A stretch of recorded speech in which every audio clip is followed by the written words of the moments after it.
올림픽 직후 난리가 났습니다. 폐막 후 각국 선수들은 물론이고 코칭 스태프까지 모두 자리를 비웠는데 그들이 일제히 향한 곳이 바로 한국입니다. 시작 전 구독과 좋아요 꾹 눌러주세요. 안녕하세요. 저는 나일라 윈슬로우입니다. 미국 동계올림픽 대표팀에서 재활 코치로 활동하고 있어요. 어려운 과정을 거쳐 대표팀 코치로 선발되었죠. 이번이 제 첫 올림픽 동행이라 설레는 마음을 감출 수 없었습니다. 그동안 크고 작은 대회에서 선수들을 지원해왔지만 올림픽이라는 무대는 그 의미가 남다르죠. 세계 최고의 선수들이 한자리에 모이는 곳, 그들의 노력과 땀이 결실을 맺는 자리에서 직접 그들을 돕게 되었다는 것이 실감나지 않을 정도였습니다. 게다가 올림픽이 열리는 곳이 하얼빈이라는 소식을 들었을 때 더욱 기대감이 커졌어요. 하얼빈은 겨울이 아름다운 도시로 유명하고 중국에서도 겨울 스포츠에 힘을 쏟는 지역이라고 알고 있었죠. 제가 더 기대된 이유는 바로 평창 올림픽 때문이었습니다. 이전에 한국에서 열린 평창 동계올림픽을 보면서 아시아의 동계 스포츠 운영이 얼마나 훌륭한지 감탄한 적이 있었거든요. 평창 올림픽은 그야말로 완벽한 대회였어요. 선수들을 위한 체계적인 지원이 돋보였죠. 경기장의 환경도 탁월했습니다. 특히 개회식과 폐회식은 올림픽 역사에 남을 정도로 인상적이었어요. 대자연과 최첨단 기술을 조화롭게 활용한 연출이었죠. 한국의 문화와 정신이 세련되게 녹아 있었습니다. 경기장 역시 선수들에게 최적화된 환경을 제공했어요. 빙질 관리가 철저했고 설상 경기장은 안전하면서도 도전적인 구조로 설계되어 있었죠. 선수촌의 음식은 다양한 식단을 제공해 선수들의 영양을 완벽하게 고려한 느낌이었고 무엇보다 선수들이 불편함 없이 경기에 집중할 수 있도록 세심한 부분까지 신경 쓴 것이 보였습니다. 아직까지도 선수들 사이에서는 평창 올림픽 음식이 최고였다며 얘기되고 있어요. 이런 경험이 있었기에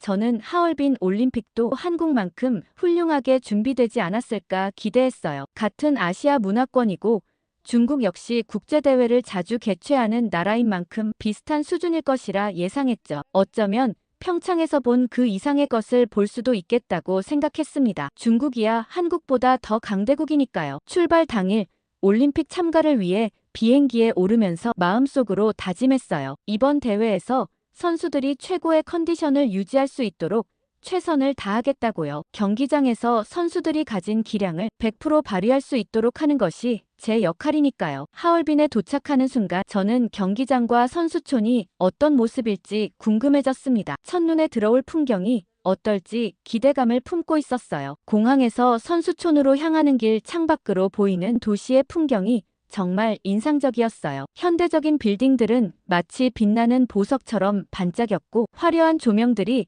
도로 양옆을 마치 별들처럼 장식하고 있었죠. 도시의 길거리는 마치 새로 단장한 것처럼 깔끔하고 정돈된 모습이었습니다. 중국이 올림픽을 위해 엄청난 투자를 했다는 소문이 실감나게 다가왔어요. 거리 곳곳에서 대회를 알리는 배너와 포스터가 마치 축제의 한 장면처럼 펼쳐져 있었죠. 특히 새로 단장된 경기장과 대형 쇼핑몰의 웅장한 모습이 눈길을 사로잡았습니다. 이 정도의 화려한 겉모습이라면 선수촌 역시 충분히 기대해 볼 만하다고 생각했어요. 역시 중국은 중국이구나 싶었고 도시 전체가 보여주는 이런 세련된 모습에 가슴이 부풀어 올랐습니다. 하지만 선수촌에 도착한 순간 그동안 품었던 기대는 순식간에 산산조각 났어요. 저는 대형 캐리어 2개를 질질 끌고 로비에 들어섰는데 먼지 냄새와 함께 묘한 한기가 몸을 감쌌죠. 밖에서 보았던 그럴듯한 외관과는 달리 내부는 마치 90년대에 멈춰버린 것 같은 분위기였습니다. 로비에는 이미 수십 명의 선수단이 지쳐 보이는 표정으로 서 있었어요. 특히 기억에 남는 건 러시아 피겨 선수단이었죠. 코치가 얼굴이 새빨개져서 프론트 직원과 고성이 오가는 상황이었습니다. 우리가 얼마나 기다려야 되는 거냐며 화를 내는 소리가 로비를 울렸어요. 그 옆에서는 독일 봅슬레이 팀이 바닥에 앉아 카드게임을 하고 있었고 노르웨이 스키 선수들은 아예 침낭을 펴고 누워 있었죠. 마치 난민 캠프 같은 광경이었습니다. 접수대는 더 참담했어요. 직원들은 마치 첫 출근 날처럼 허둥대고 있었죠. 한 직원이 당황한 표정으로 서류 뭉치를 떨어뜨렸는데 종이가 로비 바닥을 덮었습니다. 그걸 주워보니 방 배정표였는데 거기에는 이미 체크인한 선수의 이름이 지워지지 않은 채 다른 선수 이름이 겹쳐 적혀 있었어요. 이건 큰 문제가 될 수 있겠다는 생각이 들었죠. 3시간을 기다린 끝에 겨우 받은 제 방 키는 녹이 슬어 있었고 키홀더의 방번호는 잉크가 번져 겨우 알아볼 수 있었습니다. 4층으로 향하는 엘리베이터는 마치 마지막 운행을 하는 것처럼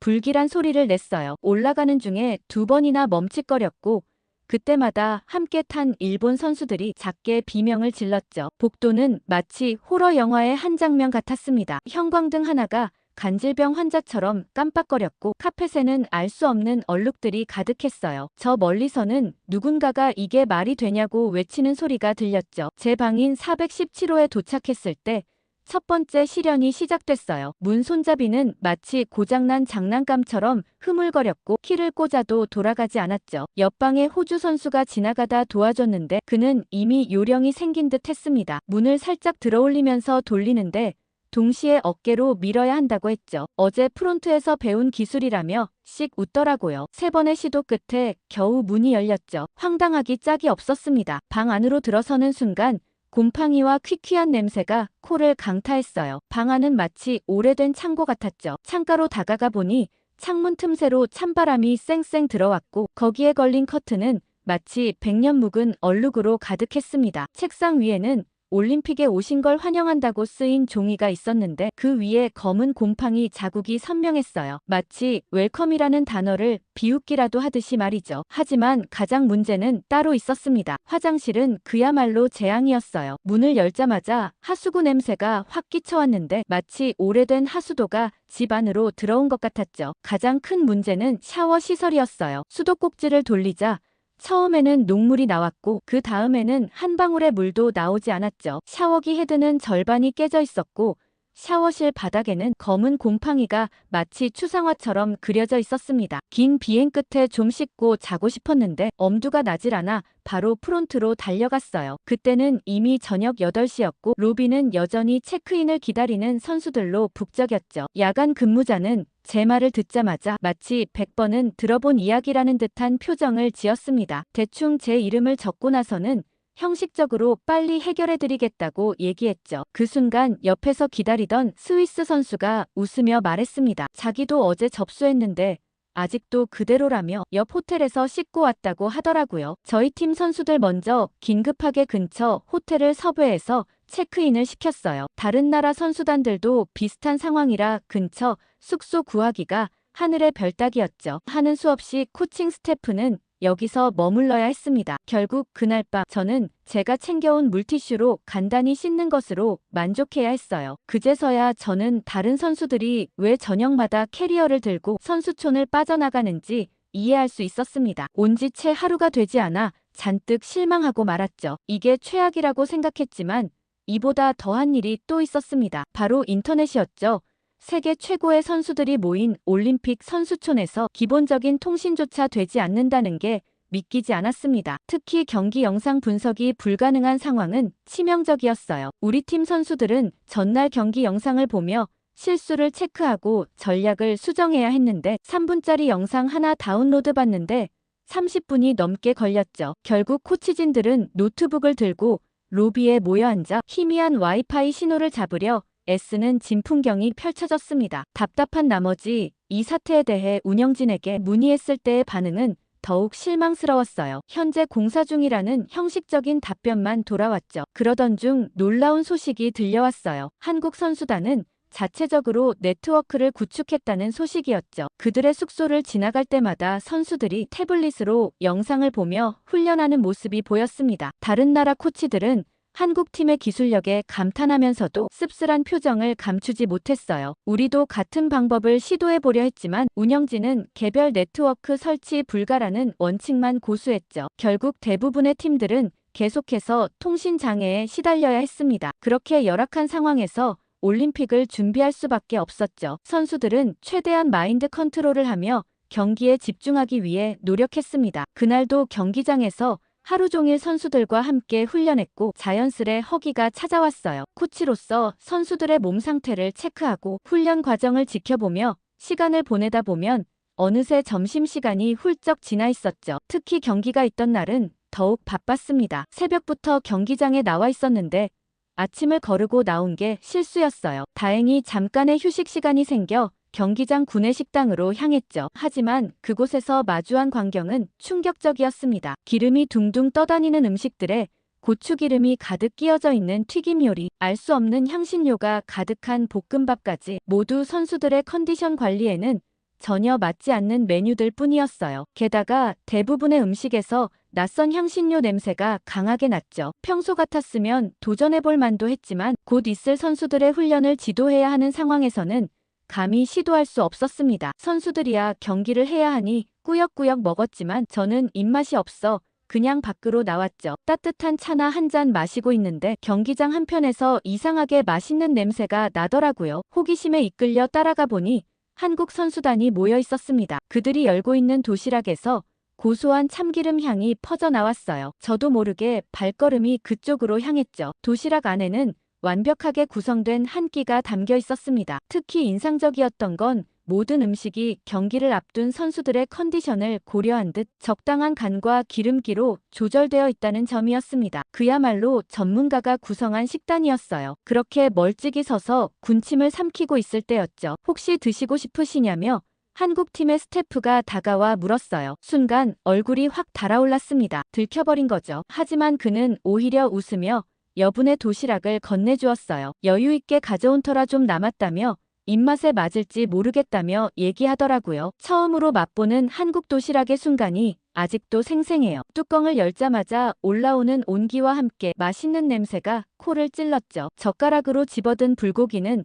부드럽게 입안에서 녹았고 채소 반찬까지 정말 건강한 식단이었습니다. 일주일 넘게 기름진 중식에 시달렸던 터라 이런 깔끔한 한 끼는 그야말로 구세주 같았죠. 제가 이 소식을 저희 팀 스태프에게 전했더니 저희 팀 스태프는 모두 눈이 번쩍였습니다. 그러면서 한국 선수단과 친해지기 위해 노력하기 시작했죠. 훈련장에서 마주치면 열심히 인사도 하고 가끔은 간단한 한국어도 써보려고 했죠. 안녕하세요. 감사합니다. 정도는 이제 자연스럽게 나올 정도였습니다. 그런데 정말 우스운 건 우리만 그런 게 아니었어요. 독일팀 코치는 아예 한국 선수단 숙소 근처를 서성거리며 우연한 만남을 기다리기도 했죠. 며칠 후 그날은 저희 팀 경기 일정이 없는 날이었어요. 숨가쁘게 이어지던 대회 일정 속에서 처음으로 여유가 생겼죠. 다른 나라 선수들의 경기를 관람하며 이번 대회의 전반적인 수준을 파악하고 싶었습니다. 특히 오늘은 피겨스케이팅 여자 싱글 프리스케이팅이 열리는 날이었어요. 경기장으로 향하는 발걸음이 가벼웠죠. 관중석에 자리를 잡고 경기를 지켜보다 나오는 길이었습니다. 경기장 구석진 곳에서 이상한 움직임이 눈에 들어왔죠. 누군가가 불안정한 자세로 벽을 짚은 채 몸을 웅크리고 있었습니다. 처음에는 단순히 지나가는 사람인 줄 알았어요. 하지만 시간이 지나도 그 자세 그대로였죠. 직감적으로 뭔가 잘못됐다는 느낌이 들었습니다. 가까이 다가가 보니 며칠 전 저에게 도시락을 건네주었던 한국팀 스태프였어요. 그의 얼굴은 핏기가 없었고 이마에는 식은땀이 흘러내리고 있었죠. 한 손으로는 오른쪽 종아리를 붙잡고 있었는데 그 손가락 마디가 하얗게 변할 정도로 세게 쥐고 있었습니다. 괜찮으세요?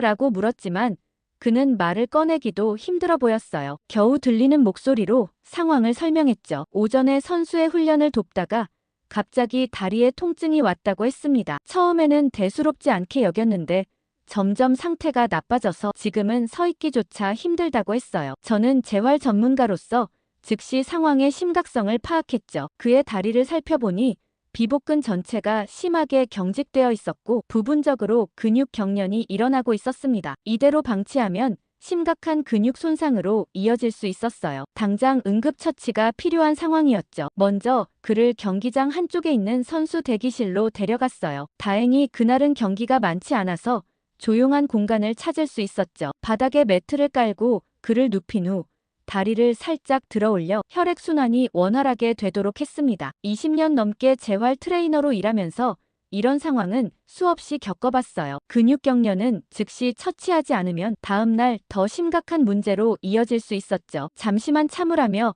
조금 아플 수 있다고 부드럽게 말한 뒤 경직된 종아리 근육을 천천히 풀어주기 시작했습니다. 손끝으로 느껴지는 근육의 상태가 심각했어요. 마치 돌처럼 딱딱하게 굳어 있었죠. 그의 얼굴을 보니 통증 때문인지 눈을 꼭 감고 있었습니다. 알고 보니 그는 매일 새벽 4시부터 밤 11시까지 선수들을 돌보고 있었더군요. 식사 시간도 제대로 갖지 못하고 쉬는 시간도 거의 없이 일했다고 했습니다. 선수들이 최상의 컨디션을 유지해야 해서 어쩔 수 없다고 말하는 그의 목소리에서 자부심이 느껴졌지만 한편으로는 안타까웠어요. 저는 당신도 선수들 못지않게 중요한 사람이라며 스태프의 건강이 곧 선수들의 건강과 직결되니 몸을 잘 돌보라고 진심을 담아 조언했죠. 20분 정도 집중적으로 마사지를 한 후 그의 근육이 조금씩 부드러워지기 시작했습니다. 경련이 어느 정도 풀리자 간단한 스트레칭을 권유했어요. 천천히 발목을 돌리고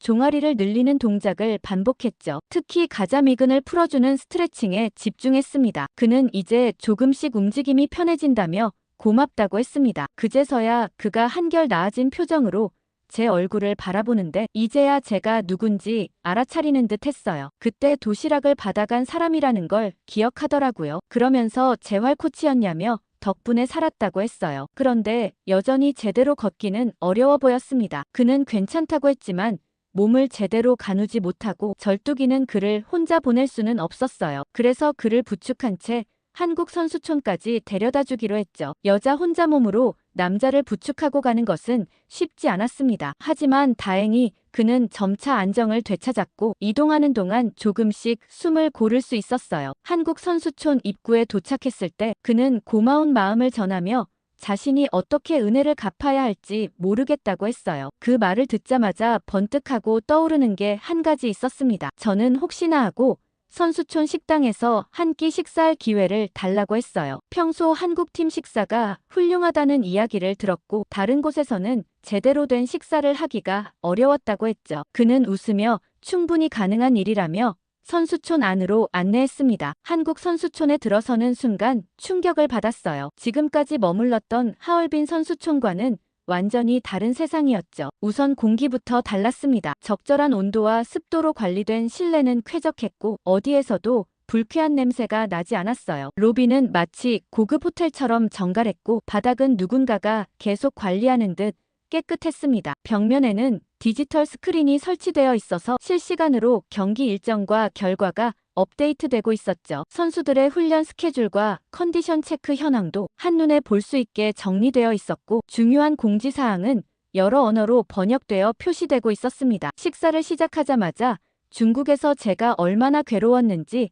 새삼 깨달았어요. 갈비찜은 부드럽게 입안에서 녹았고 찌개의 구수한 향은 코끝을 진하게 자극했습니다. 특히 밑반찬들의 퀄리티가 놀라웠죠. 선수들을 위한 특별 메뉴도 인상적이었습니다. 심지어 식후 음료 코너에는 선수들의 컨디션에 맞춘 각종 차와 효소 음료까지 구비되어 있었습니다. 제가 놀라워하자 그는 당연히 이 정도는 지원해야 하는 것 아니냐고 하더라고요. 저는 스포츠 강국이 미국이라고 생각했는데 한국의 스포츠 지원을 생각해보면 비교가 안 되는 것 같다는 생각이 번뜩 들었습니다. 그날 한국 숙소에서 돌아오는 길에 여러 가지 생각이 들었어요. 그리곤 한국에 대해 검색해보기 시작했죠. 중국과 한국은 얼마 걸리지도 않았고 여기까지 온 김에 한국을 보고 가지 않는다면 후회할 것 같다는 생각이 들었습니다. 저는 그 자리에서 바로 휴가를 내고 일정을 맞춰 한국을 돌아보고 오기로 결심했죠. 그날 이후 제 머릿속에는 한국 여행에 대한 생각으로 가득 찼습니다. 춥고 불편했던 하얼빈의 날씨와 시설들 속에서 선수촌의 따뜻하고 안락했던 순간들이 더욱 그리워졌어요. 무엇보다도 선수촌에서 먹었던 한식의 맛이 너무 인상적이었죠. 그러다 보니 경기 일정이 빨리 끝나기만을 기다렸습니다. 매일 밤 숙소에 돌아와서는 한국 여행 정보를 찾아보며 설렘을 키웠어요. 마지막 경기까지 끝내고 나면 곧바로 짐을 싸서 떠날 계획을 세웠죠. 올림픽이 끝난 뒤에는 모든 피로를 잊고 제대로 된 여행을 하고 싶었어요. 선수들을 지원하는 일이 보람 있긴 했지만 이번 대회에서 중국 측의 문제로 여러 가지 불편함과 스트레스도 컸죠. 끊임없는 일정 조정과 예상치 못한 문제들을 해결하느라 몸과 마음이 지쳐 있었습니다. 이제는 나를 위한 시간을 가져야겠다는 생각이 들었어요. 그동안 미뤄두었던 나만의 휴식이 절실하게 필요했죠. 며칠 후 드디어 하얼빈에서의 모든 일정이 끝나고 짧은 휴가를 내어 한국으로 향하기로 했습니다. 설렘 가득한 마음으로 짐을 챙기고 공항으로 향했어요. 공항에 도착해 체크인을 마친 뒤 출국 대기 시간을 보내고 있었죠. 면세점을 구경하며 한국에서 필요할 물건들을 살펴보기도 했습니다. 그런데 이상하게도 출국장을 둘러보니 낯익은 얼굴들이 많았어요. 선수촌에서 자주 마주쳤던 각국의 코칭 스태프, 관계자들이 하나둘씩 보였죠. 그들도 같은 비행기를 타고 한국으로 가고 있었습니다. 얼굴을 마주칠 때마다 반갑게 인사를 나누며 서로의 여행 계획에 대해 이야기를 나눴어요. 알고 보니 저뿐만이 아니라 많은 사람들이 한국 여행을 계획하고 있었습니다. 한국이 가깝기도 했겠지만 선수촌에서 한국 팀에 대한 소문을 듣거나 직접 경험해본 사람들일 거라 생각했죠. 한국에 직접 가서 더 많은 것을 보고 느끼고 싶어진 사람들이 꽤 많았던 거예요. 어떤 이들은 한국의 음식 문화에 매료되어 현지 맛집 탐방을 계획했고, 또 다른 이들은 한국의 쇼핑과 관광지를 둘러보고 싶어 했죠. 어떤 사람들은 짧은 휴식을 위해, 어떤 사람들은 단순한 호기심으로 한국을 찾기로 했습니다. 하얼빈에서 힘든 시간을 보냈던 만큼 이제는 좋은 환경에서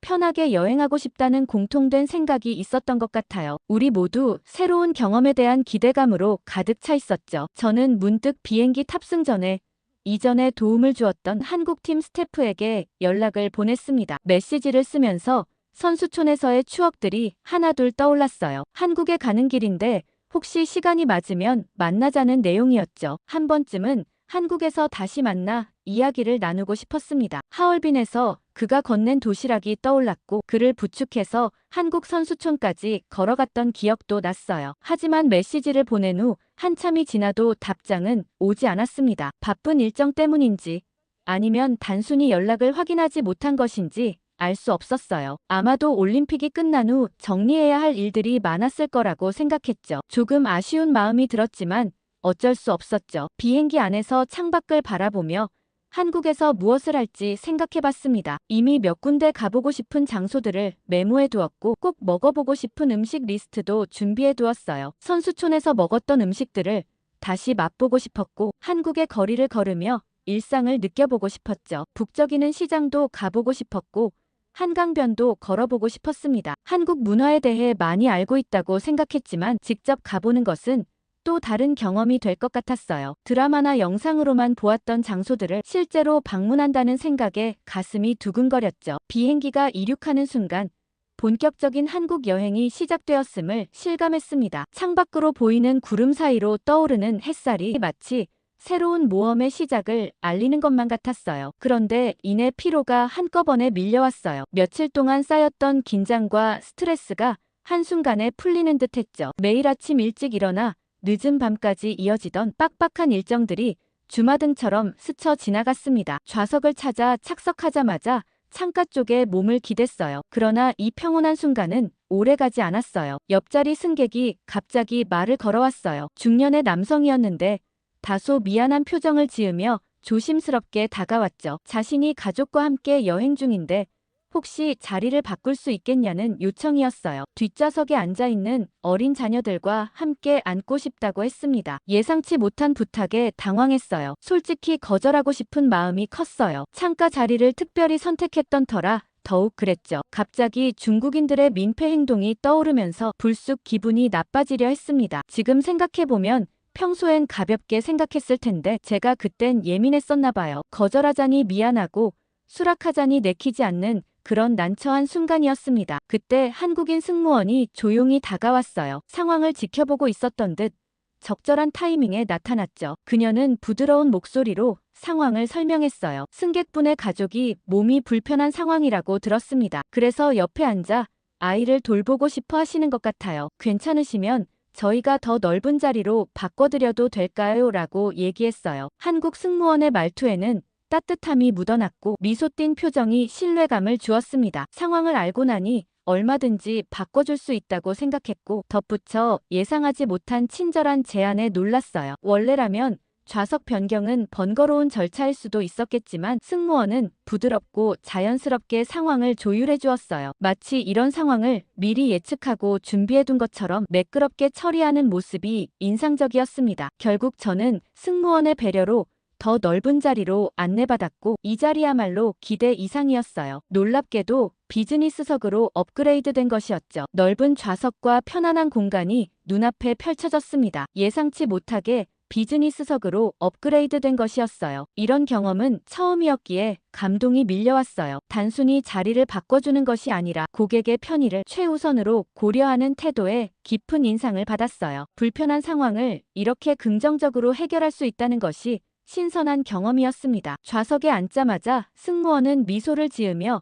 물과 따뜻한 수건을 건넸어요. 상쾌한 레몬 향이 은은하게 퍼지는 수건으로 얼굴을 닦으니 피로가 씻겨 나가는 듯했죠. 작은 서비스였지만 지친 몸과 마음이 한결 편안해지는 느낌이었어요. 이어서 기내 매거진과 담요도 가져다 주었는데 그 세심함이 감동적이었습니다. 피곤에 지쳐있던 터라 이 작은 배려가 더욱 따뜻하게 다가왔어요. 그러면서 한국은 정말 친절한 나라라는 생각이 들었어요. 올림픽 선수촌에서 만났던 한국 스태프들의 배려심도 떠올랐고 이런 문화가 단순한 예외가 아니라는 걸 깨닫게 되었어요. 그들의 서비스 정신은 진심에서 우러나오는 것 같았습니다. 비행기가 이륙하고 나서도 승무원들의 서비스는 계속해서 인상적이었어요. 정기적으로 돌아보며 불편한 점이 없는지 확인했고 작은 요청에도 즉시 응대했죠. 비즈니스석에 앉아있던 다른 승객들 역시 편안하게 대우받고 있었어요. 기내식도 정성스럽게 준비된 느낌이었고 작은 요청에도 신속하게 응대하는 모습이 놀라웠어요. 메뉴 선택부터 식사 시간까지 모든 것이 승객의 편의를 최우선으로 고려한 듯 했습니다. 피곤에 지쳐있던 몸과 마음이 점점 풀리면서 한국에 대한 기대감도 한층 더 커졌어요. 이렇게 시작된 여행이 좋은 징조로 느껴졌죠. 한국에 도착하자마자 호텔로 향했고 짐을 풀자마자 생각난 곳이 있었습니다. 바로 한강이었어요. 수많은 한국 브이로그를 보면서 가장 궁금했던 장소였어요. 밤낮으로 활기가 넘치는 모습이 인상적이었죠. 늦은 밤인데도 한강을 걷는 사람들, 잔디밭에 앉아 시간을 보내는 모습이 유독 인상 깊었거든요. 브이로그에서 본 것처럼 텐트를 치고 피크닉을 즐기는 사람들, 자전거를 타는 사람들, 강변을 조깅하는 사람들의 모습이 궁금했습니다. 이런 분위기를 직접 경험해보고 싶었어요. 호텔 직원에게 물어보니 지하철로 쉽게 갈 수 있다고 해서 용기를 내어 나서기로 했죠. 한강에 도착하니 예상했던 것보다 훨씬 더 활기찼어요. 해가 저물어가는 시간이었는데도 공원은 생기로 가득했습니다. 시간이 꽤 늦었는데도 많은 사람들이 운동을 하거나 피크닉을 즐기고 있었어요. 강변의 조명이 물에 반사되어 반짝이는 모습이 마치 별들이 춤추는 것 같았죠. 그런데 여유롭게 강변을 걷다가 갑자기 오토바이들이 무리를 지어 지나가는 장면을 보았고 굉음과 함께 지나가는 모습에 순간 긴장했어요. 혹시 바이커 갱단인가 하는 생각이 들었어요. 미국에서는 이런 광경이 위험한 상황을 의미하곤 했거든요. 하지만 오토바이들이 하나같이 작은 배달 상자를 싣고 있었고 사람들이 그들을 반갑게 맞이하고 있더라고요. 저는 그제서야 상황을 이해하고 충격을 받았어요. 이런 곳까지 배달이 된다는 게 놀라웠습니다. 배달원들은 쉬지 않고 분주하게 움직이며 음식을 전달하고 있었어요. 때로는 잔디밭 깊숙한 곳까지, 때로는 자전거 도로 옆까지 정확하게 음식을 전달하는 모습이 신기했죠. 이게 가능하다는 것 자체가 놀라웠어요. 심지어 어둠 속에서도 정확한 위치를 찾아가는 모습이 감탄스러웠습니다. 나도 한번 시켜보고 싶다라는 생각이 들었지만 어떻게 주문해야 할지 몰라서 망설였어요. 한글로 된 앱을 사용해야 한다는 것도 부담스러웠죠. 그때 옆에서 피크닉을 즐기던 한국 커플이 저를 흥미롭게 쳐다보더니 제 생각을 알았는지 도움이 필요하냐고 묻더라고요. 외국인이 배달 음식을 신기해하는 모습이 재미있었나 봐요. 배달 앱을 사용하는 방법을 알려주면서 가장 인기 있는 메뉴까지 추천해줬어요. 심지어 영어로 위치를 설명하는 방법까지 친절하게 설명해 주었죠. 덕분에 주문을 마칠 수 있었어요. 한국 커플은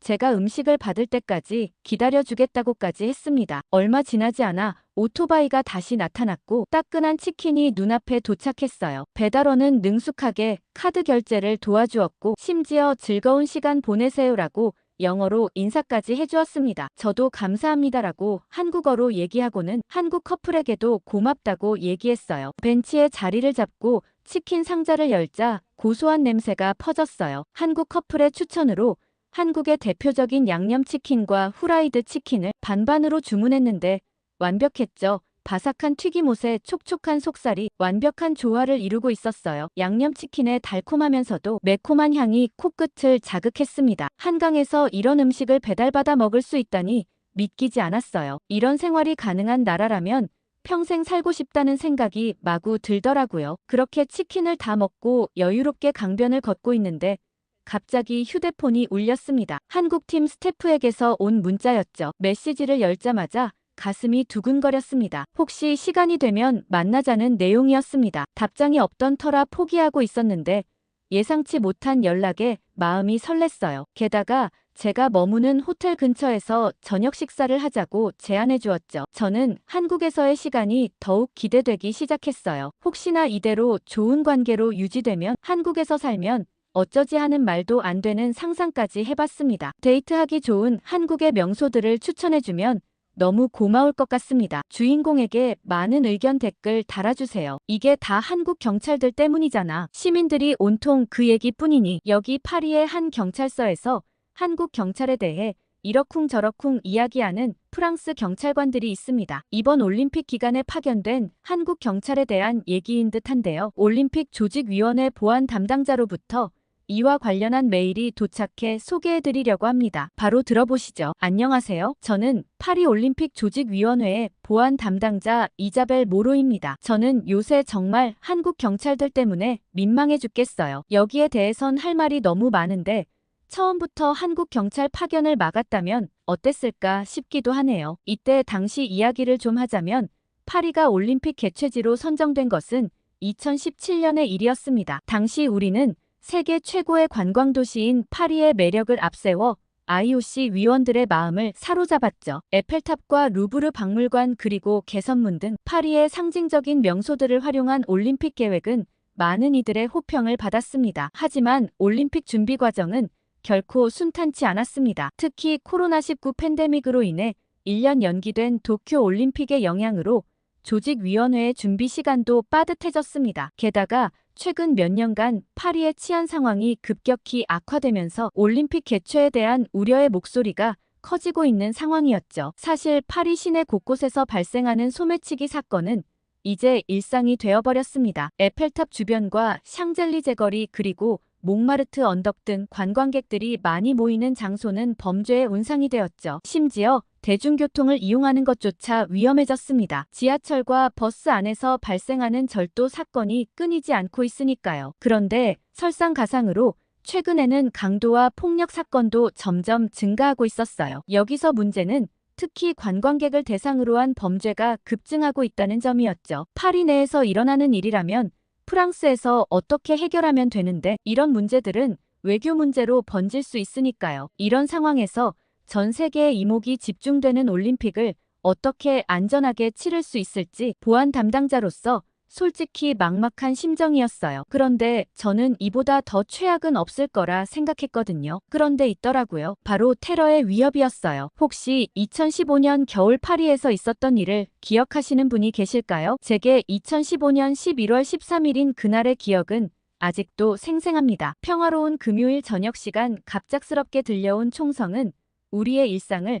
순식간에 공포로 뒤바꿔 놓았습니다. 카페에서 동료들과 저녁을 즐기고 있던 저는 처음에 그 소리가 무슨 소리인지 알지 못했어요. 하지만 곧이어 들려온 비명소리와 거리로 뛰쳐나오는 사람들의 모습을 보고 상황의 심각성을 깨닫고는 근처 상점의 지하실에 숨어 있었습니다. 거기엔 저희 말고도 두려움에 가득 찬 사람들이 몇 명 더 있었습니다. 저희는 아무 소리도 내지 못하고 숨죽여 상황이 지나가기만을 기다렸어요. 휴대폰을 통해 접한 뉴스는 충격적이었습니다. IS가 파리 여러 곳을 동시에 공격했고 130명 이상의 무고한 시민들이 목숨을 잃었다는 소식이었습니다. 뉴스를 접한 저희 모두는 겁에 질렸고 130명 중 내가 포함될 수도 있었다는 생각에 슬픔과 안도의 눈물이 흘렀습니다. 그날 이후 한동안 저는 테러의 트라우마로 작은 소리에도 깜짝깜짝 놀라곤 했어요. 그렇지만 이 사건 이후 보안 전문가로서 저의 역할은 더욱 중요해졌습니다. 경찰과 군대의 순찰을 강화하고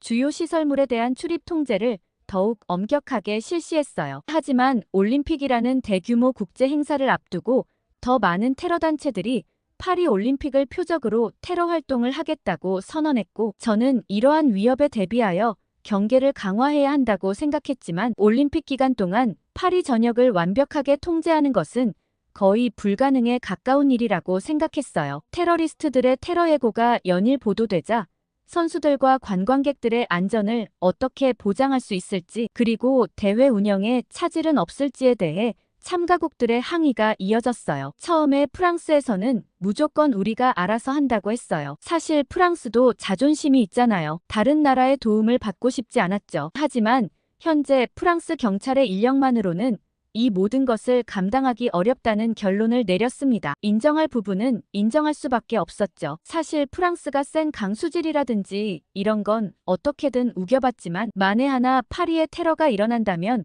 이번 올림픽이 최악의 올림픽으로 회자될 거고 이미지 회복이 쉽지 않을 거라 생각했습니다. 이러한 상황에서 저는 국제경찰의 지원을 요청하자고 얘기했어요. 올림픽 역사상 처음 있는 일이라 처음엔 많은 반대에 부딪혔습니다. 그렇지만 저를 비롯한 보안팀은 불가피한 선택이라고 얘기했어요. 자존심을 구기는 건 잠깐이고 안전한 올림픽을 치렀다는 기억은 영원할 거라고 얘기했죠. 결국 프랑스는 이 일을 허락했고 저희는 참가국 206개국 중 어느 나라의 요청을 지원할 것인지 신중하게 생각했어요. 저는 이번 경찰 지원에 한국은 무조건 들어가야 한다고 강하게 주장했습니다. 우선 한국은 2018년 평창 동계올림픽을 성공적으로 개최했는데 그 당시 역대 가장 안전한 올림픽으로 국제적인 찬사를 받았어요. 저는 한국 경찰의 올림픽 운영 노하우와 더불어 첨단 보안 기술을 배우고 싶었습니다. 사실 올림픽 운영보다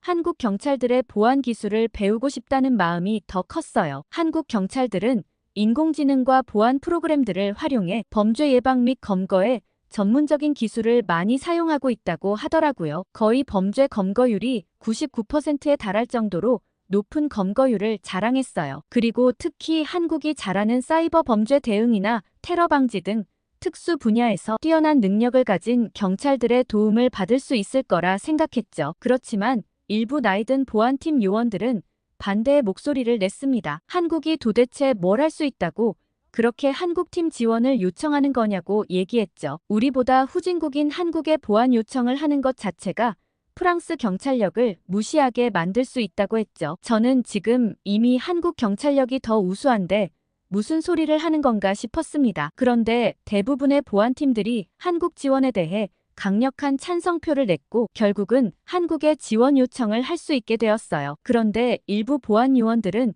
끝까지 언어와 문화 차이가 있을 거다. 그리고 지휘체계에 혼선이 일어날 거라며 비판만 늘어놓았죠. 저는 두고 보시라고 당당하게 얘기했습니다. 일단 한국 경찰들이 오면 납득하실 수 있을 거라 얘기했죠. 저는 혹시나 한국에서 받아들이지 않아서 보내주지 않으면 어쩌나 그게 더 걱정이었죠. 그렇게 프랑스 정부는 올림픽에 참가하는 206개국 중 44개국에 공식적으로 경찰 병력 지원을 요청했고 다행히 한국 정부는 우리의 요청을 받아들여 31명의 정예 경찰관을 파견하기로 했습니다. 이 소식을 듣고 저는 얼마나 기뻤는지 몰라요. 하루빨리 한국 경찰들이 도착하면 좋겠다는 생각을 했습니다. 그렇게 파리 올림픽을 앞두고 한국 경찰 지원단이 도착했고 도착하자마자 저는 깜짝 놀라고 말았어요. 긴 비행에 필요할 만도 한데 일단 사전 조사를 하면 좋겠다며 모두 일사불란하게 움직였거든요. 오기 전부터 저희에게 현장 지원에 대한 이야기를 듣고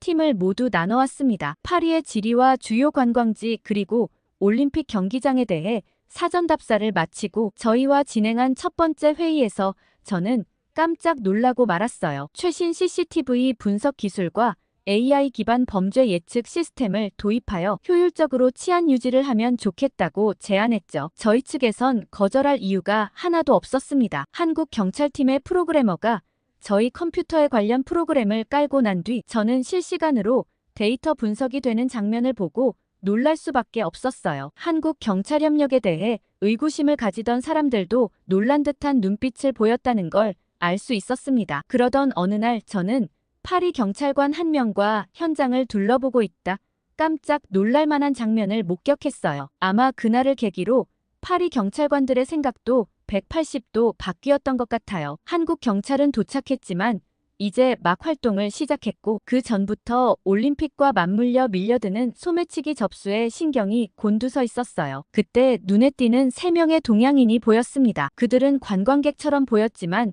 뭔가 달랐습니다. 처음에는 그들도 소매치기 일당이 아닐까 의심했어요. 제 옆에 있는 파리 경찰린도 그들을 주시하고 있더라고요. 저 아시아인들이 뭔가 수상해 보인다며 소매치기 일당이 아닐까 의심된다고 했죠. 그렇지만 섣불리 행동할 수 없었기 때문에 지켜보기로 했고, 그들의 행동을 자세히 관찰할수록 단순한 관광객이나 범죄자가 아니라는 걸 깨달았습니다. 그들의 눈빛은 주변을 예리하게 살피고 있었고 움직임은 조금 더 민첩해 보였습니다. 그 순간 저는 머릿속으로 번뜩 한 얼굴이 떠올랐어요. 그중 한 명의 얼굴이 한국에서 파견된 경찰관의 얼굴과 겹쳐 보였던 거죠. 사복을 입고 현장을 둘러보는 중이라 저희가 못 알아봤던 거였어요. 저는 한국 경찰들을 몰래 지켜보기로 했습니다. 한국 경찰관들은 마치 실제 관광객인 것처럼 자연스럽게 행동하면서도 주변의 모든 상황을 놓치지 않고 관찰하고 있었습니다. 한국 경찰들은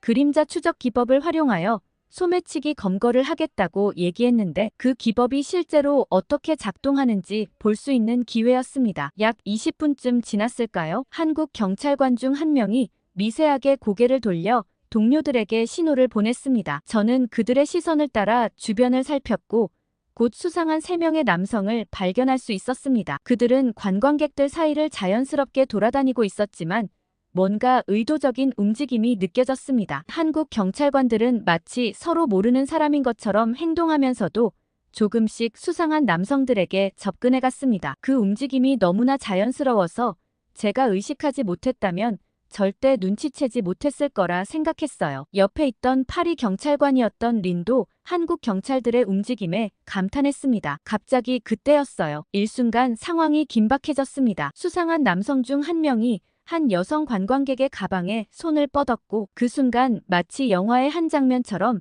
한국 경찰관들이 동시에 움직였습니다. 그들은 번개 같은 속도로 세 남성에게 접근했고 순식간에 그들을 제압했습니다. 팀으로 이루어지는 소매치기 일당 3명 모두를 동시에 검거했죠. 주변의 관광객들이 놀라지 않도록 프랑스어로 한국 경찰이고 소매치기범을 제압 중이라고 크게 외쳤어요. 다들 잠시 혼란스러워했지만 곧 상황을 이해하고 안도의 한숨을 내쉬었습니다. 저희는 재빨리 그들에게 다가가 상황을 확인했습니다. 한국 경찰관들은 이미 3명의 소매치기범을 완벽하게 제압한 상태였고 증거물도 확보해 놓은 상태였습니다. 한국 경찰의 전문성과 신속한 대처 능력에 깊은 인상을 받았습니다. 린은 한국 경찰이 뭐 할 수 있겠냐며 처음엔 걱정스러워했는데 막상 한국 경찰들의 실력을 눈앞에서 보고는 감탄한 듯 보였습니다. 한국 경찰관에게 한 가지 질문을 했죠. 도대체 어떻게 알아냈냐고 물어봤고 한국 경찰관 중 한 명이 미소를 지으며 대답했습니다. 의심되는 인물을 먼 거리에서 은밀히 관찰하며 증거를 수집하는 방식을 사용했고 이 방법을 쓰면 범죄자들이 범행을 저지르는 순간을 포착할 수 있다고 설명해 주었어요. 그런데 린은 한국 경찰들의 모습에 소름 돋는 점이 한 가지 있다고 했습니다. 한국 경찰들은 단순히 범인을 잡는 걸 넘어서 증거를 확실하게 확보하여 법적 처벌까지 가능하도록 검거 전 준비를 다 해두는 것 같다고 했어요. 저는 한국 경찰들을 이번 협력 요청국에 포함해야 된다고 주장했던 저를 칭찬해주고 싶었습니다. 시작부터 이렇게 배울 점이 많다니 감동스러웠죠. 물론 파리 경찰들이 한국 경찰들의 노하우를 배우긴 했지만 한국 경찰의 노련함을 따라가는 건 쉽지 않았어요. 시간이 좀 필요했죠. 아무튼 이렇게 한국 경찰이 활약하고 난 후부터 정말 재미있는 일이 생겼습니다. 소매치기들이 자기들의 커뮤니티에 한국 경찰관이 어느 장소에 떴다 하면 눈에 띄게 그곳의 치안이 좋아졌어요. 아예 얼씬도 하지 않았던 거죠. 그래서 이를 역이용해서 한국 경찰관과 파리 경찰관을 섞어 적절히 관광지에 배치해 두었고 그러면서 소매치기 발생률이 눈에 띄게 감소했습니다. 제 스스로도 믿기지 않을 정도였죠. 언론에서는 연일 소매치기에 대해 부정적인 기사만 내보이다 범죄율이 확 감소한 걸 보고 파리 경찰과 조직위 보안팀을 칭찬해댔지만 저는 이게 다 한국 경찰들의 공이라는 걸 알고 있었어요. 약간 부끄럽기도 했죠. 칭찬을 저희가 받는 것 같아 민망하기도 했지만 한국 경찰들은 전혀 개의치 않았습니다. 어쨌든 범죄를 해결했으니 몫을 다한 거라고 얘기했죠. 한국 경찰관들의 이런 겸손한 태도도 제겐 꽤 인상적이었어요. 그렇게 한국 경찰들 덕분에 올림픽은 수월하게 진행되었고 그날은 배드민턴 경기가 있던 날이었어요. 저는 한국 외사과에 근무하던 정하늘 경정과 함께 배드민턴 경기장으로 향했어요. 정하늘 경정은 새내기 경정이었는데도 뛰어난 능력과 열정으로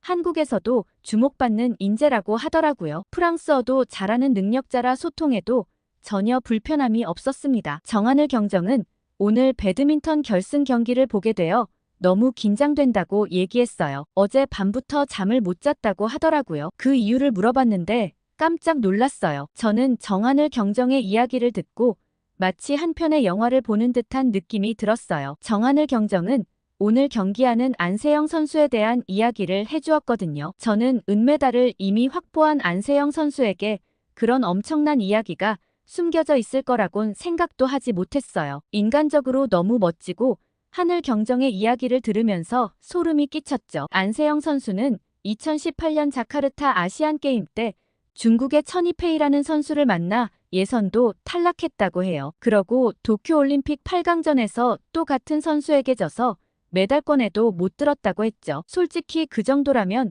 포기할 만도 하다고 생각했거든요. 몇 년을 이기지 못한 선수니까요. 남들은 다 좌절할 법한 경기 결과였는데도 안세영 선수는 오히려 더 이악 물고 훈련을 했다고 했어요. 그 다음 2022년 항저우 아시안게임 때 매번 졌던 천이페이 선수를 상대로 승리하여 금메달을 차지했다고 하더라고요. 심지어 이번 파리올림픽에서 천이페이 선수는 이미 탈락한 상태였어요. 그런 반면 안세영 선수는 은메달을 이미 확보했죠. 이게 바로 영화가 아니고 뭘까 싶었고 안세영 선수에 대한 이야기를 하는 정하늘 경정의 눈이 반짝였어요. 자기 선수를 이렇게까지 응원하는 모습이 귀엽기도 했죠. 그렇게 저희는 배드민턴 경기장으로 향했고 결승전인 만큼 엄청난 인파가 몰렸습니다. 특히 한국과 중국 응원단들이 굉장히 많았어요. 그런데 중국 응원단들은 조금 이상했습니다. 제가 알아들을 순 없었지만 굉장히 과격하게 응원을 하고 있었거든요. 꼭 욕을 하는 것 같은 느낌마저 들었어요. 반면 한국 응원단은 정하늘 경정처럼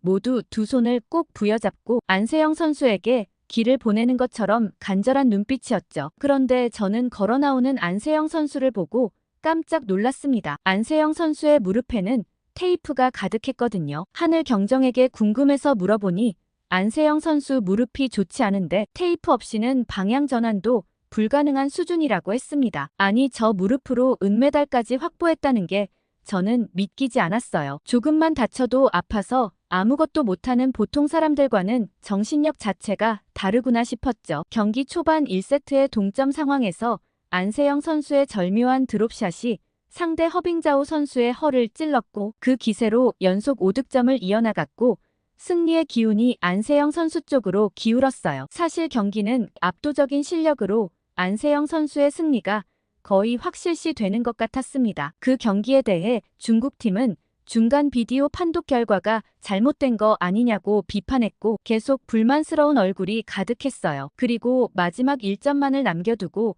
허빙자오의 샷이 라인을 넘어가면서 안세영 선수의 금메달이 확정된 순간 정하늘 경정의 눈에서도 눈물이 흐르더라고요. 7년 동안의 기다림을 마치 함께 해온 것 같았어요. 그런데 그때였습니다. 갑자기 오른쪽에서 소란스러운 소리가 들렸어요. 처음에는 단순한 응원 소리인 줄 알았지만 곧 뭔가 심각한 일이 벌어졌다는 것을 깨달았고 정하늘 경정은 이미 뛰어가고 있었어요. 소리가 나는 쪽으로 도착하자마자 충격적인 광경이 펼쳐졌습니다. 50대로 보이는 한 남성이 의자 사이로 쓰러져 있었고 주변 사람들이 당황한 표정으로 서 있었습니다. 정하늘 경정은 이미 응급조치를 시도하려고 하고 있더라고요. 정말 빛의 속도로 빠르게 움직였어요. 정하늘 경장의 상황 판단력은 가히 놀라운 수준이었죠. 정 경장은 주변 사람들에게 뒤로 물러서라고 외치며 공간을 확보했습니다. 모두 뒤로 물러서 주세요. 응급 상황입니다. 라고 단호하면서도 침착하게 외쳤어요. 그 즉시 다가가 재빨리 상태를 확인하기 위해 남성의 목과 손목에서 맥박을 확인하고 즉시 심폐소생술을 시작했습니다. 정 경장의 동작은 매우 정확하고 효율적이었습니다. 그러면서 제게 즉시 의료진에게 연락해달라고 소리쳤고 저는 바로 무전으로 의료진에게 상황을 설명하며 빨리 이쪽으로 와달라고 얘기했습니다. 하지만 경기장이 워낙 넓어 의료진이 도착하기까지는 시간이 좀 걸릴 것 같았습니다. 저는 정한을 경정에게 힘들면 교체해준다고 했지만 아직 괜찮다며 심폐소생술을 이어갔어요. 가녀린 팔뚝에서 도대체 힘이 어떻게 그렇게 나오는지 얼굴엔 송골송골 땀이 맺혔지만 일정한 속도와 압력으로 끊임없이 가슴 압박을 이어갔습니다. 2분이 지나갔는데도 남성에게서는 아무런 반응이 없었습니다. 주변 관중들 모두 숨을 죽이고 상황을 지켜보고 있었죠. 여기 무슨 일이 생겼다는 걸 감지했는지 경기장 전체가 이 상황에 집중된 것 같았습니다. 그럼에도 정 경장은 지치지 않고 계속해서 심폐소생술을 이어갔습니다. 모두 제발 깨어나달라고 간절히 빌었어요. 3분쯤 지났을까 저는 정 경장에게 내가 교체해주겠다며 교체를 제안했을 때였어요. 바로 그때 기적이 일어났습니다. 남성의 손가락이 미세하게 움직였고 그의 가슴이 스스로 오르내리기 시작했습니다. 정 경장은 즉시 남성의 상태를 다시 확인했습니다. 숨을 쉬기 시작했어요.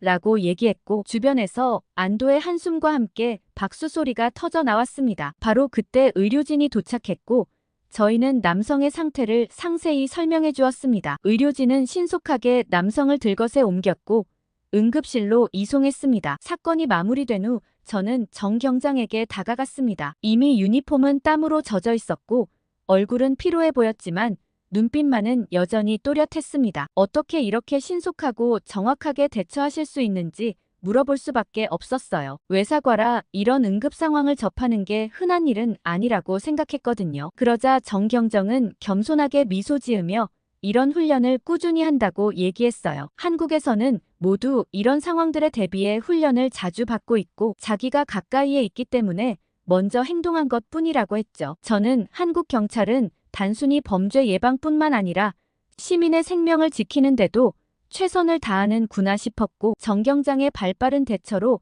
큰일이 없어서 다행이라고 생각했습니다. 그렇게 저희는 무사히 배드민턴 경기 보안을 마무리할 수 있었고 저는 집에 돌아가면서도 역시나 한국 경찰들과 협력해서 너무 좋다고 생각하며 계속 함께 일하고 싶다는 생각이 들었습니다. 그리고 집에서 자꾸만 한 장면이 머릿속에 맴돌았어요. 바로 안세영 선수의 경기 장면이었죠. 부상을 당하고도 금메달이면 도대체 멀쩡한 무릎으로 배드민턴을 치면 어떤 실력인 걸까 상상이 가질 않았어요. 그리고 정 경장이 얘기해준 안세영 선수의 비하인드 스토리까지 감동적이라 다시 한번 경기를 보기 위해 휴대폰을 집어들었습니다. 그런데 저는 믿기지 않는 동영상을 하나 보게 되었어요. 온 인터넷이 난리였죠. 바로 안세영 선수가 속해 있는 배드민턴 협회의 악랄한 행동이 폭로되고 있었거든요. 파리 올림픽을 전후로 안세영 선수와 서승재 선수가 살인적인 스케줄의 대회를 뛰었다는 내용을 보게 되었어요. 저렇게 무릎이 성하지도 않은 선수가 저런 스케줄을 뛰었다는 게 상식적으로 이해가 가지 않았습니다. 그런데 더 놀라운 건 비즈니스 사건이었어요. 중국 세계선수권 대회에 선수 6명과 임원 8명이 비행기를 타고 가게 되었는데 선수들은 이코노미석을 타고 가고 임원들이 비즈니스석을 타고 간 거였죠. 게다가 비용은 임원들 비즈니스표가 훨씬 비쌌습니다. 당연히 최고의 퍼포먼스를 내야 하는 선수들에게 좋은 자리를 주어야 하는 거 아닌가 싶었어요. 이건 완전 엉망이 따로 없었거든요. 저는 한국 사람도 아니었는데 배드민턴 협회의 이런 행동에 화가 치밀어 올랐어요. 도대체 한국 사람들은 이런 세계적인 선수를 푸대접할 수 있나 싶었죠. 차라리 프랑스로 귀화의 프랑스 국기를 달고 세계대회에 뛴다면 훨씬 잘해줄 자신이 있다는 생각까지 들었습니다. 게다가 무릎이 그렇게 아픈 선수를 제대로 치료해주지도 않고 이번 파리 올림픽에도 재활훈련사나 물리치료사도 한 명 데리고 가지 않았다는 게 충격적이었어요. 내가 안세영 선수라면 당장이라도 때려치고 나오겠다 싶었고 아니나 다를까 안세영 선수는 협회와 더 이상 함께 갈 수 없다는 입장이더라고요. 이참에 배드민턴 협회를 싹 다 물갈이를 하든지 안세영 선수가 따로 나와 선수 생활을 하면 좋겠다고 생각했습니다. 그렇게 한참을 안세영 선수의 기사에 빠져 인터넷을 돌아다니다가 저는 깜짝 놀랄만한 글을 하나 보게 되었어요. 바로 오늘 배드민턴장에서 있었던 정한을 경장의 심폐소생술 이야기였죠. 한국 경찰이 사람을 살렸다는 내용의 글이 올라와 있었고 오늘 그 모습을 직접 옆에서 목격한 어느 관람객이 쓴 글인 것 같았어요. 글쓴이는 정경관의 열정적인 모습에 굉장히 감동한 것 같았고 댓글에는 연일 한국 경찰관에 대한 칭찬이 이어졌어요. 심지어 요즘 소매치기가 없는 것도 전부 다 한국 경찰 때문이라는 글까지 달렸고 파리 경찰의 한심한 행태를 비판하는 글도 있었습니다. 한국 경찰 온 지 며칠 만에 파리의 소매치기 범죄율이 이렇게 줄어들었는데 그동안 파리 경찰들은 뭐 했냐는 내용이었죠. 그 내용에 있어 저도 찬성할 수밖에 없었습니다. 이번 한국 경찰관들이 파견되면서 한국 경찰의 우수한 범죄 검거 능력과 희생정신 그리고 최첨단 시스템을 접할 수 있었어요. 프랑스 시민들과 마찬가지로 저도 한국 경찰관이 돌아가지 않고 계속 프랑스에 남아서 기술을 협력해주면 좋겠다는 생각을 하게 되었죠. 그리고 그들의 모습을 보면서 한국이라는 나라에 궁금증이 생기게 되었고 한번 가보면 어떨까 하고 생각해보게 되었어요. 언젠가 한국 여행에 가게 되면 또 사연을 보내볼게요. 오늘 이자벨 씨의 사연 어떻게 들으셨어요? 한국 경찰과 관련한 기억에 남는 일이 있으시다면 댓글 많이 달아주세요. 구독과 좋아요 꾹 눌러주셨을 거라 생각하고 더 좋은 사연으로 돌아오겠습니다. 사연 제작소 감동필름이었습니다.